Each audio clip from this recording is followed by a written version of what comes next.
गोविंदानंद सरस्वती यांच्यावर माईक उगारल्याप्रकरणी इतर आचार्यांच्या नेमक्या काय प्रतिक्रिया आहेत त्याही आम्ही जाणून घेतल्या। हर एक निष्कर्ष पे आ रहे थे, लेकिन स्वामी जी बोल रहे कि केवल और केवल किष्किंधा ही हनुमान जी का जन्म ना सुनने का मतलब यह है कि आप माइक मार देंगे उनको।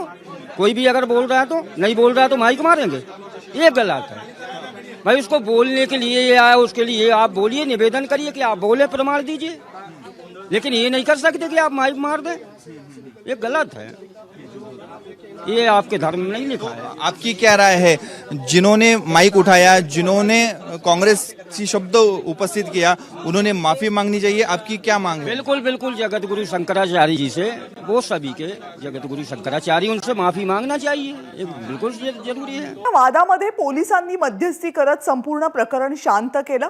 आचार्यांच्या या संपूर्ण प्रकरणाच्या संदर्भात नेमक्या काय प्रतिक्रिया आहेत त्याही बघूयात। महाराज जी, आप यहाँ पे आए थे, क्या सोच के आए थे, क्या हो रहा है? हम तो सोच करके आए थे, जो हमें जानकारी मिली, जो लगभग 60-70 विद्वान हैं इस क्षेत्र के, और हमें पहले से पता है कि नासिक त्र्यंबकेश्वर वैदिक विद्वानों का क्षेत्र है, यहाँ बहुत अच्छे अच्छे वैदिक विद्वान हैं। तो मेरी तो भावना यह थी कि एक जगह सबसे दर्शन हो जाएगा, सबका मिलन हो जाएगा, सबको प्रणाम करूंगा, और कुछ विवादित विषय के ऊपर चर्चा हो रही है तो उस चर्चा को भी देखूंगा, उससे कुछ ज्ञान भी प्राप्त करूंगा, अवसर मिलेगा तो अपना अनुभव भी बताऊंगा।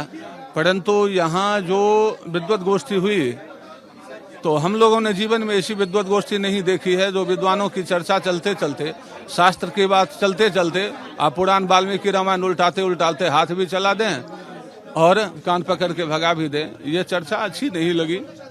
अब किन्हीं को अच्छी लगी तो उन्होंने उसका प्रयोग किया, अब उन्हें तो खराब नहीं कह सकते हैं ना, सब हमसे बड़े हैं, लेकिन सही नहीं लगा। नहीं, हमसे तो अच्छा बर्ताव हुआ, हमें कोई दिक्कत नहीं हुई, हमें कहीं कोई समस्या नहीं, हमारे सबके साथ में अच्छे बर्ताव हो रहे हैं। जो नासिक के लोग हैं, हम तो किसी पक्ष के नहीं हैं, वो तो आप लोगों ने देखा होगा कि हम अवश्य ही गोविंदानंद जी के आह्वान पर आए हुए हैं, परंतु आपने यह नहीं देखा होगा कि मैं केवल गोविंदानंद जी महाराज के पीछे में हाँ हाँ हाँ हाँ मिला रहा हूँ। मैं तो एक निष्पक्ष भाव दे रहा हूँ, और उनसे पहले भी कह दिया था कि कितना भी कोई निर्णय हो, चर्चा हो, मेरी बुद्धि जो काम करेगी मैं वही बोलूंगा। न तो मैं आपके पक्ष में हूँ, न तो मैं नासिक के पक्ष में हूँ। मेरी बुद्धि जितना ले पाएगी, समझ पाएगी, मैं उतना ही बोलूंगा। इस धर्म सभा में कांग्रेस, भाजपा ये पक्ष आ गए, ये सही नहीं लगा, और वो भी एक ऊंचे स्तर के महापुरुष के लिए।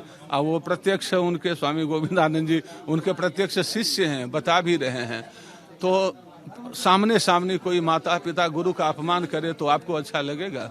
वो नहीं लगेगा। मैंने तो उनसे प्रार्थना भी की कि स्वामी शंकराचार्य जी आपसे अवस्था में भी बड़े हैं, पद में भी बड़े हैं, विद्वत्ता में भी बड़े हैं, आप एक बार माफी मांग लीजिए। स्वामी जी बोलते हैं माफी मांगे तो अब मांग लीजिए। इन लोगों का कहना है स्वामी जी कोई मान ही नहीं रहे थे, ये पुरावे दे रहे थे, लेकिन स्वामी जी सिर्फ किष्किंधा। तो यह तो आवश्यक होता है ना, जब उनको भी अपना पक्ष मिल रहा है, और बहुत ज्यादा उनका पक्ष तो किसी ने सुना ही नहीं।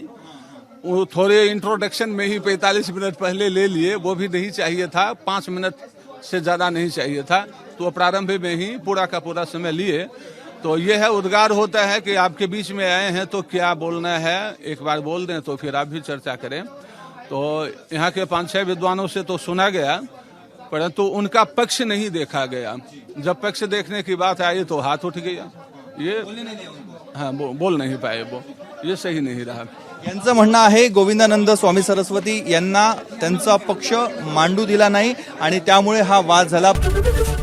एबीपी माझा, उघडा डोळे बघा नीट।